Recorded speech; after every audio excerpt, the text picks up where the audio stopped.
ताला साहब, ये जो 50 शराइत हैं, ये सिर्फ बजट से रिलेटेड नहीं है। ओवरऑल जो पाकिस्तान का प्रोग्राम है 3 साल का, ये उसका हिस्सा है। पहले जब ये आईएमएफ ने प्रोग्राम अप्रूव किया था तो रफली को 40 कंडीशंस थी, 39 टू बी प्रिसाइज। उसमें 3-4 किस्म की उसमें शराइत होती है। एक में कुछ बजट से रिलेटेड टारगेट्स होते हैं, एक्सटर्नल से रिलेटेड टारगेट होते हैं, जो जिनको ये बोलते हैं क्वांटिटेटिव परफॉर्मेंस क्राइटेरिया। उसमें कुछ टारगेट्स होते हैं, शराइत होती हैं। फिर कुछ परमानेंट किस्म की शराइत होती हैं, जैसे आप टैक्स एमनेस्टी नहीं दे सकते।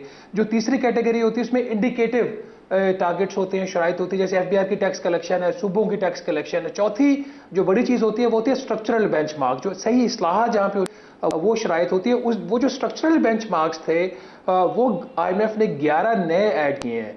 अब क्या ये नंबर अनहोना है? पहले भी माजी में ऐसे होता रहा है। माजी में इतनी ज्यादा शराइत नहीं होती थी। जब भी आईएमएफ का रिव्यू होता था तो डेफिनेटली 3-4 1 2 3-4 नए स्ट्रक्चरल बेंचमार्क्स आ जाते थे। इस दफा 2-3-4 नहीं, 11 नए उसमें बेंचमार्क्स उन्होंने ऐड किए हैं। तो विच इंडिकेट्स के बहुत सारे ऐसे एरियाज जहां पे आईएमएफ ये समझता था कि हुकूमत पाकिस्तान को काम करना था, उन्होंने नहीं किया, तो वहां पे उन्होंने और ज्यादा चीजों को टाइट किया है।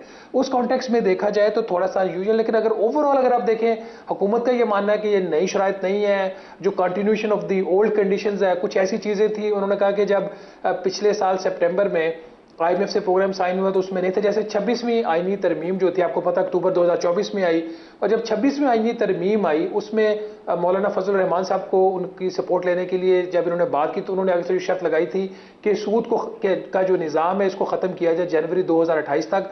तो आईएमएफ का इसके ऊपर यह था कि अगर आप जनवरी 2028 तक सूद का निज़ाम खत्म करें तो बैंकिंग सिस्टम जो है, जो सूद के ऊपर बेस कर, उसके ऊपर क्या इंपैक्ट आएगा, तो आप उसकी हमें स्ट्रेटेजी देंगे अगले चंद माह में। तो इस किस्म की बहुत सारी चीजें थी। कुछ बनता था इनका उसके नई शराइत का आना, लेकिन कुछ ऐसी थी जो उनको लगाना इसलिए पड़े कि हुकूमत वहां पे परफॉर्म नहीं कर रही थी, या उनका ख्याल था कि ये नहीं कर पाएगा। खासतौर पर अगर आप एग्रीकल्चर इनकम टैक्स के हवाले से देखें तो एग्रीकल्चर इनकम टैक्स से जो कवानीन थे जो सूबों से रिलेटेड हैं वो पास तो हो गए लेकिन ताखीर से पास हुए। फिर उसकी जो कलेक्शन होनी है उसका कोई मैकेनिज्म ऐसे डिफाइन नहीं है।